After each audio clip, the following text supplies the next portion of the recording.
Hello students, आज हम discuss करेंगे मैक्रो इकोनॉमिक्स में कि नेशनल इनकम निकालते वक्त सबसे पहले हमें पता होना चाहिए कि जीडीपी क्या होता है और साथ ही डिस्कस करेंगे कि रियल जीडीपी और नॉमिनल जीडीपी में क्या डिफरेंस है। तो चलिए शुरू करते हैं। मेरा नाम है रवि कश्यप और आप देख रहे हैं इकोनॉमिक्स की 95 प्लस सीरीज।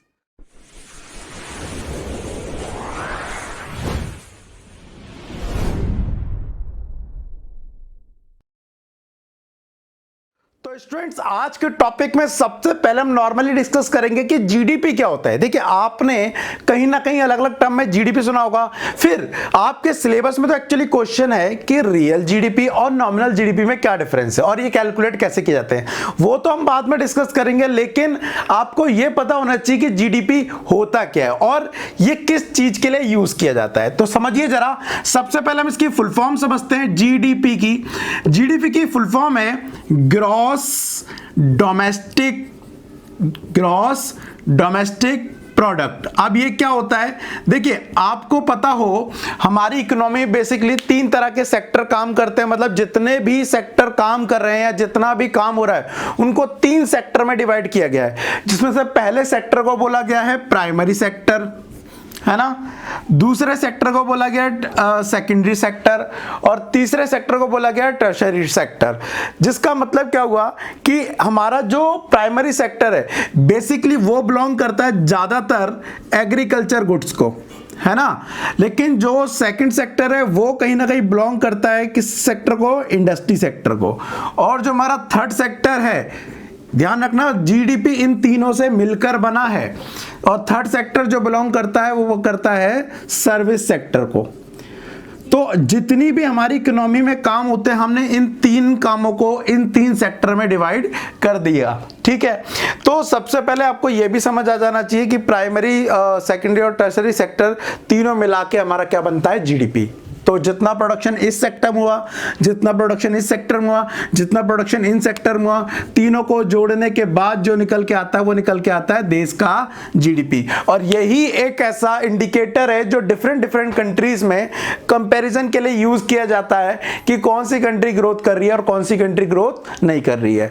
हाल फिलहाल में राइट नाउ आज भी ये देखा जा रहा है कि हमें ये जो वीडियो जब बन रही है, कोरोना वायरस का टाइम चल रहा है, तो इस टाइम पे भी देखा जा रहा है कि लोग बजाय ज्यादा उससे डरने के लिए कई लोग इस बात के लिए बोल रहे हैं कि इससे हमारी जीडीपी को नुकसान होगा, इससे हमारे जीडीपी, देश के जीडीपी गिर जाएगा। तो सही बात है, हमें हेल्थ सेक्टर को तो ठीक रखना ही रखना है, हमें लोगों को तो हेल्दी रखना ही रखना है, साथ ही साथ लोगों का काम चलता रहे, लोग स्पेंडिंग चलता रहे, लोगों को इनकम मिलती रहे, ये भी जरूरी है। अगर नहीं होगा तो क्या होगा? हमारा इकोनॉमी चलना बंद हो जाएगी। तो हमें उस पर फोकस करना पड़ेगा। चलिए, ये हमारा टॉपिक नहीं है। हमारा जो टॉपिक है आज का वो क्या है? जीडीपी को कैसे कैलकुलेट किया जाता है। देखिए, इकोनॉमी में यहां पर जीडीपी को निकालने के, आपको जीडीपी को निकालने के दो तरीके हैं। एक तो हो गया रियल जीडीपी और एक होता है नॉमिनल जीडीपी।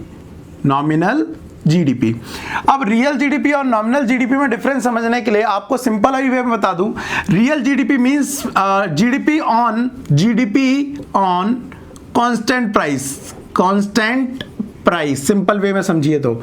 और नॉमिनल जीडीपी मतलब GDP on current year price, current price या करंट ईयर प्राइस। नॉर्मली आप इस तरह से समझ सकते हैं, लेकिन पेपर में कई बार इसका क्वेश्चन भी आ जाता है कि नॉमिनल और रियल जीडीपी क्या होते हैं, तो वन बाय वन हमें इसे समझना पड़ेगा। तो चलिए डिस्कस कर लेते हैं। सबसे पहले डिस्कस करते हैं हम यहाँ पर नॉमिनल जीडीपी। तो मैं इसको पहले मिटा देता हूँ, होपफुली आपको पहले जीडीपी समझ आ गया होगा। अगर यहाँ तक कोई दिक्कत है तो फटाफट पहले कमेंट कर देना, ताकि जब फर्दर वीडियो बनाओ तो उसको डाउट को पहले ले लूँ, ठीक है। चलो, इसको मिटा देता हूँ पहले मैं। कुछ लोग पता है क्या करते हैं, आपने अदर तरह से भी सीख रहे होंगे, लेकिन आपको बता दूं कि कई जगह पर मैक्रो इकोनॉमिक्स से मैंने ऐसी वीडियो देख रहा था, तो कई लोगों ने इसको शॉर्टकट में निपटाया हुआ है। मींस देखिए, एक चीज मैं बता दूं, कमाने का और पढ़ने का कोई शॉर्टकट नहीं होता। आपको इसे डिटेल में पढ़ना ही पड़ेगा। अगर डिटेल में नहीं पढ़ रहे हो, शॉर्टकट में पढ़ रहे हो, तो अधूरा ज्ञान महापाप है। ध्यान रखना, बहुत बड़ा नुकसान लेके आता है। इसलिए पूरा पढ़ो, उसे डिटेल में समझो। आप 2 40 20 50 मार्क्स की तैयारी नहीं कर रहे हो, हम यहाँ पर 95 प्लस सीरीज चला रहे हैं, तो इसका मतलब है आपको यहाँ पर 95 प्लस लाके देने पड़ेंगे, है ना। तो उसकी तैयारी के लिए मैं पढ़ा रहा हूँ, जिसलिए मुझे डिटेल में वीडियो बनानी पड़ रही है, ठीक है। चलो आगे देखते हैं। तो अब बात करते हैं, मैंने बताया मैं आपको बताऊंगा अब नॉमिनल जीडीपी। नॉमिनल जीडीपी, देखिए नॉमिनल जीडीपी को क्या होता है समझिए। नॉमिनल जीडीपी का मतलब होता है when GDP calculate on the current year prices, ठीक है। तो जीडीपी जो होता है वही देश की हमारी क्या होती है, इनकम। इनकम को डिनोट करते हैं किससे, वाई से। इनकम को डिनोट किया जाता है वाई से, जस्ट बिकॉज ऑफ इन्वेस्टमेंट को आई से डिनोट करते हैं, तो इनकम को वाई से डिनोट करता है, जिसका दूसरा मीनिंग होता है यील्ड, इनकम, है ना। तो अब नॉमिनल जीडीपी क्या होता है, सबसे पहले इसको हम एक डेफिनेशन के तौर पे समझते हैं, उसके बाद आपको समझाऊंगा मैं अपने एग्जांपल से। चलिए, It refers to market value of final goods and services produced within the domestic territory of a country during a fiscal year। कह रहा है ये final goods and price, goods and services का क्या होता है, मार्केट वैल्यू होती है डोमेस्टिक टेरिटरी के अंदर, एक साल के अंदर, as estimate using a current year prices. लेकिन इसको एस्टिमेट करते वक्त, इसको कैलकुलेट करते वक्त करंट ईयर प्राइस को कंसिडर किया जाता है, ठीक है। It may be increase without any increase in quantum of the output in the economy, where Y का मतलब दिया हुआ है यहाँ पर, इनकम इज इक्वल टू दिया है क्यू इंटू पी, आप पी इंटू क्यू भी लिख सकते हैं, जहां पर वेयर वाई मतलब तो आपको बता दिया मैंने क्या है, जीडीपी है, पी मतलब है प्राइस नॉर्मली, और क्यू मतलब है यहां पर क्वांटिटी, ठीक है। अब जरा समझो कि प्राइस और क्वांटिटी, तो क्या अगर ये बढ़ रहा है तो हमारे जीडीपी को सही तरह से शो करता है। एग्जांपल समझो जरा, आपको समझ नहीं आ रहा मैं क्या कह रहा हूं, इसको एक एग्जांपल से दिखाता हूं। ये प्राइस है और ये क्वांटिटी है और ये ईयर ले लेते हैं यहां पर, ठीक है, और ये हमारा देश का जीडीपी, समझ जाइए। मैं समझा रहा हूं आपको कैसे हमारा जीडीपी बढ़ रहा है। 2011 का एग्जांपल ले लेता हूं, अपने डाटा ले रहा हूं समझाने के लिए आपको। मान लीजिए प्राइस है 10 रुपए और क्वांटिटी है 1000, तो टोटल प्राइस इनटू क्वांटिटी करके हमारे को वाई निकल आएगा जीडीपी, तो वो निकल के आया 10,000, ठीक है। नाउ 2012 की बात करें तो प्राइस बढ़कर हो गया था 12 रुपए, ठीक है, और जीडीपी हो गया है, जीडीपी अभी भी 10,000 ही है, मतलब कि क्वांटिटी जो प्रोड्यूस हो रही है उसमें कोई चेंजेस नहीं हुआ, वो 10,000 ही है। नाउ हमारा जो जीडीपी निकल के आ रहा है वो 12,000 निकल के आ रहा है। आप देख रहे होंगे यहाँ पर जीडीपी कितना रुपए बढ़ गया, 2,000 रुपए बढ़ गया। तो और इसको क्या आप मानेंगे एक्चुअल में जीडीपी बढ़ गया? ये अभी नॉर्मली मैंने क्या बताया, मैंने आपको बताया नॉमिनल जीडीपी, जिसमें ध्यान रखना प्राइस को चेंज किया गया है, जो करंट ईयर का प्राइस चल रहा है उसी को लिया गया है। इसके जस्ट अपोजिट डिस्कस करते हैं, कौन सा, रियल जीडीपी। रियल जीडीपी, अब ये रियल जीडीपी क्या है, देखिए यहां पर भी रियल जीडीपी का फॉर्मूला होता है Y P star into Q, where P star का मतलब क्या है, पी स्टार का मतलब है base year price, base year price, quantity तो सेम है, उसी साल की क्वांटिटी है। रियल जीडीपी कहता है कि इसको कैलकुलेट करो करंट ईयर के प्राइस के बजाय बेस ईयर के प्राइस पे। तो पहले डेफिनेशन देख लेते हैं क्या है, देखो इसकी क्या डेफिनेशन दी हुई है रियल जीडीपी की, फिर मैं आपको बताऊंगा इसका क्वेश्चन क्या आएगा। It refers to a market value of final goods and services produced within the domestic territory of a country during a fiscal year as estimate using a base year price, as using base year price, मतलब पिछले साल का या एक year का price को base मान लिया जाता है। तो इसके एक एग्जांपल को समझकर रियल जीडीपी का भी एग्जांपल ले लेते हैं कि रियल जीडीपी क्या होता है। रियल जीडीपी देखो उसमें भी क्या करना है, आपको ईयर लेना है। अब ईयर में 2010, 2011, 2012, 2013, 3 साल का मैं ले लेता हूं, ठीक है। आप जरा देखेंगे कि मैंने प्राइस को स्टार लिखा है, बेस ईयर का प्राइस है, तो मैं बेस ईयर मान लेता हूं 2010 को। तो 2010 को बेस ईयर मानने का मतलब है आने वाले 5 सालों तक, मैं अभी एग्जांपल ले रहा हूं, आने वाले 5 सालों तक, गवर्नमेंट चाहे तो 10 साल या जो भी डिसाइड करे वो अलग बात है। तो आने वाले 5 सालों तक हमारा प्राइस कितना मानेंगे, हम 10 ही मानेंगे। भले ही मार्केट में रेट 14 रुपए चल रहा हो, 12 रुपए चल रहा हो, लेकिन हम कितना मानेंगे, 10। तो 10, 10 और 10। अब आप जरा देखेंगे क्वांटिटी, तो मान लीजिए पहले साल तो वो 1000 ही थी, तो जीडीपी कितना निकल के आएगा आपका, 10,000 निकल के आएगा।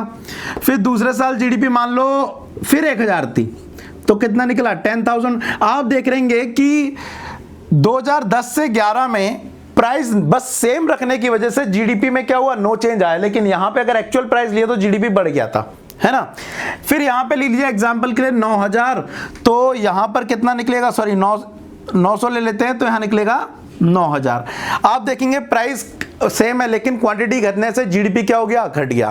तो कहना क्या चाहते हैं, रियल जीडीपी बेस ईयर के प्राइस पे ऑलवेज कैलकुलेट होता है और नॉमिनल जीडीपी किस पे कैलकुलेट होता है, हमेशा करंट ईयर के प्राइस पे। अब पेपर में क्वेश्चन ये आ जाता है आपसे पूछने को कि रियल जीडीपी और नॉमिनल जीडीपी में कौन सा सही इंडिकेटर है, गुड इंडिकेटर है जो हमारी इकोनॉमी की ग्रोथ को दिखाएगा। आपके हिसाब से नॉमिनल जीडीपी है या आपके हिसाब से रियल जीडीपी है, ठीक है। देखिए इसमें आप जो समझना चाहें इसको समझ सकते हैं। मैं एक सिंपल सा एग्जांपल देके बताना चाहूंगा।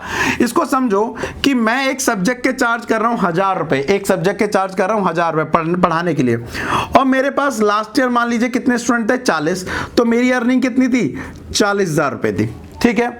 मैंने अब क्या कर दिया, फीस कर दी 1,200 रुपए, फीस कर दी 1,200 रुपए, और या 1,500 कर लीजिए आप, ठीक है।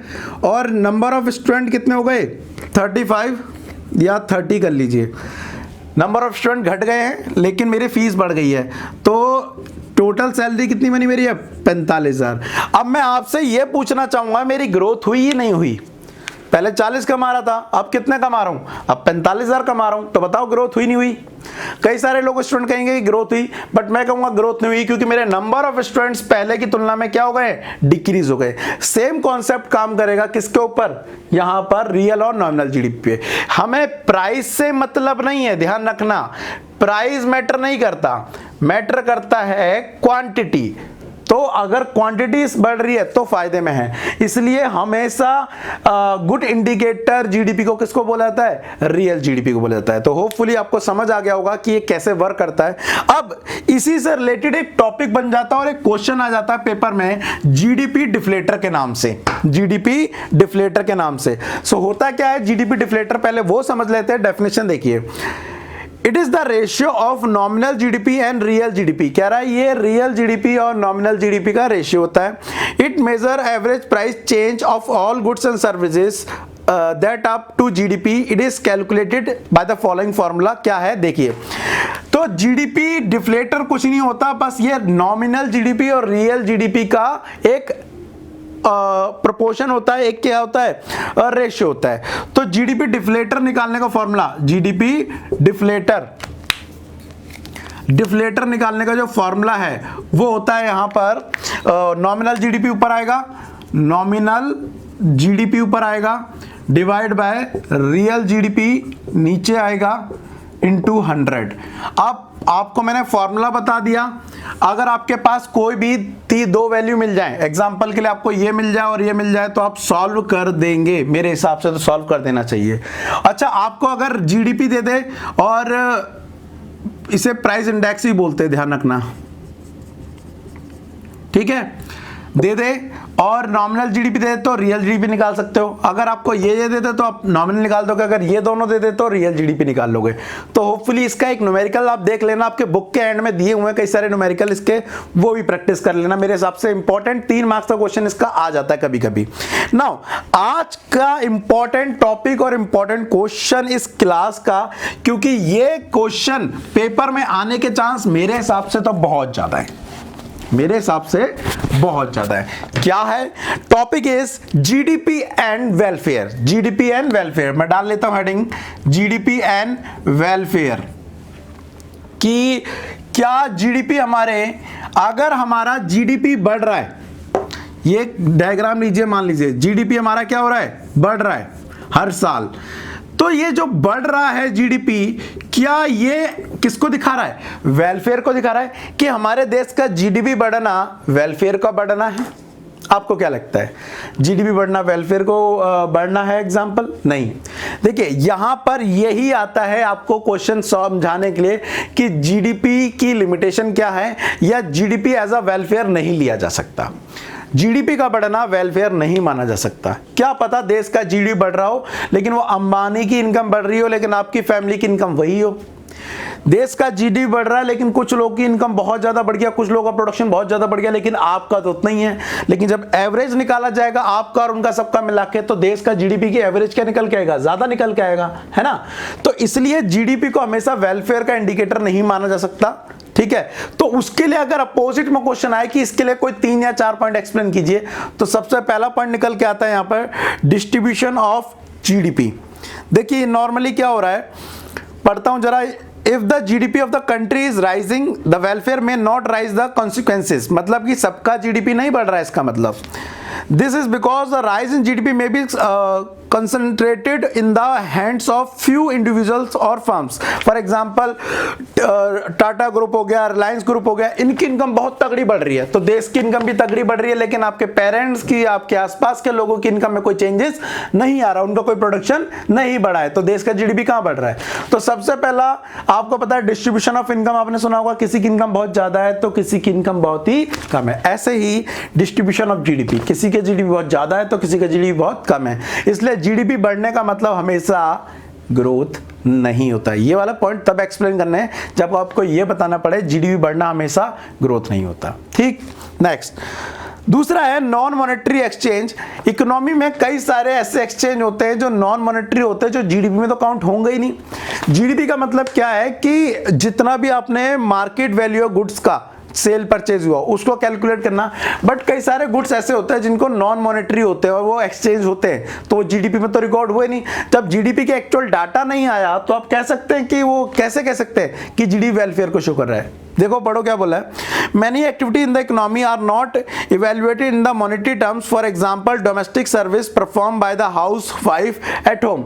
जो घर में वाइफ है वो काम कर रही है, मम्मी है वो काम कर रही है, लेकिन उनकी काम को हम पैसों में तो कैलकुलेट करते नहीं, तो काम तो ज्यादा हुआ लेकिन हमने क्या उसे वेलफेयर को शो किया, उसको नहीं किया।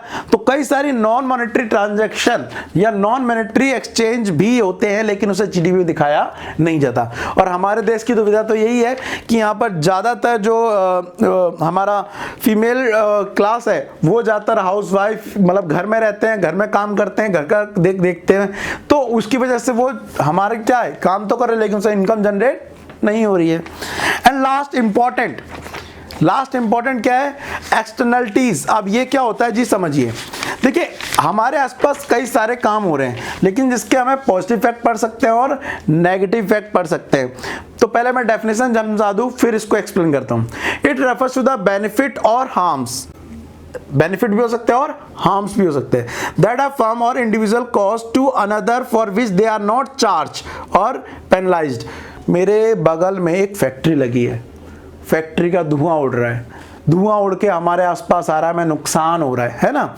तो क्या उस फैक्ट्री वाले को पेनल्टी की गई कि आपकी वजह से सोशली कई सारे लोग की हेल्थ बेकार हो रही है और उनकी जो एज ज्यादा होनी चाहिए तो उनकी एज 1-2 साल कम हो जा रही है? नहीं ना, तो ये तो हार्मफुल हो गया। ऐसे ही अगर कुछ मान लीजिए कि हमारे मोहल्ले के बगल से, हमारे एरिया के बगल से कोई अच्छी सी नदी बह रही है, साफ सुथरी नदी बह रही है, तो उसकी एडवांटेज तो हमें मिलेगी, दूसरे को थोड़ी ना मिलेगी। तो एक्सटर्नलिटी मतलब ऐसी चीज है जो हमारे आउटसाइड हो रही है, हमारे बिजनेस के, हमारे इंडिविजुअल के बाहर, लेकिन वो उन पे हमारा कंट्रोल नहीं है, या तो वो हमारे लिए हार्मफुल हो सकती है या हमारे लिए बेनिफिशियल हो सकती है। आगे क्या बोल रहा है, externalities do not have any market in which they can be bought और एंड सोल्ड। उनकी कोई मार्केट नहीं है, ना उन्हें बेचा जा सकता है और ना ही खरीदा जा सकता है। मैंने एग्जांपल दिया जैसे आपको, for example river pollution created by an oil refinery. अगर कोई एक ऑयल ठीक करने वाली, एक साफ करने वाली कंपनी है और वो रिवर में क्या डाल रही है, पानी में गंदी चीजें डाल रही है, अपना कचरा डाल रही है, तो उससे उनकी लाइफ बर्बाद हो रही है, आसपास वालों की, पानी में रहने वाले लोग की, मतलब जो जीव जंतु उनकी लाइफ बर्बाद हो रही है, तो उसका कॉस्ट कहां चार्ज हो रहा है ना। तो जीडीपी में इनके बारे में कुछ शो किया गया क्या? तो इसलिए जीडीपी कहीं ना कहीं पूरी तरह से वेलफेयर को शो नहीं करता है। समझ आ गया? तो बेसिकली स्टूडेंट्स आज के ये क्वेश्चन थे इंपॉर्टेंट, और आने के चांसेस बहुत ज्यादा एग्जाम में कि जीडीपी क्या होता है, जीडीपी वेलफेयर क्यों नहीं जीडीपी वेलफेयर को नहीं शो करता, तो उसके लिए 3 या 4 पॉइंट एक्सप्लेन कीजिए। और एक इंपॉर्टेंट क्वेश्चन, रियल जीडीपी और नॉमिनल जीडीपी में क्या डिफरेंस है। होपफुली आपको ये वाला टॉपिक समझ आ गया होगा। वेल, अगर आप और डिटेल में मेरे से पढ़ना चाहते हैं तो टेलीग्राम के ग्रुप ज्वाइन कर सकते हैं, जिसका लिंक डिस्क्रिप्शन में दिया हुआ है। साथ ही अगर आपको वीडियो अच्छी लगी हो तो एक लाइक कर सकते हो, ताकि मेरा मोटिवेशन बना रहे। और अपने दोस्तों, अपने क्लासमेट, अपने ट्यूशन मेट के साथ इस वीडियो को शेयर कर दो, ताकि उनको भी पता पड़े रवि सर कौन है, कैसा पढ़ाते हैं भाई, है ना। बाद बाकी अगर आपको कोई डाउट हो तो कमेंट में डाल देना, ताकि उन्हें मैं पढ़कर आपके आंसर कर सकूं। तो मिलते हैं नेक्स्ट वीडियो में, तब तक के लिए thank you, tata and bye bye.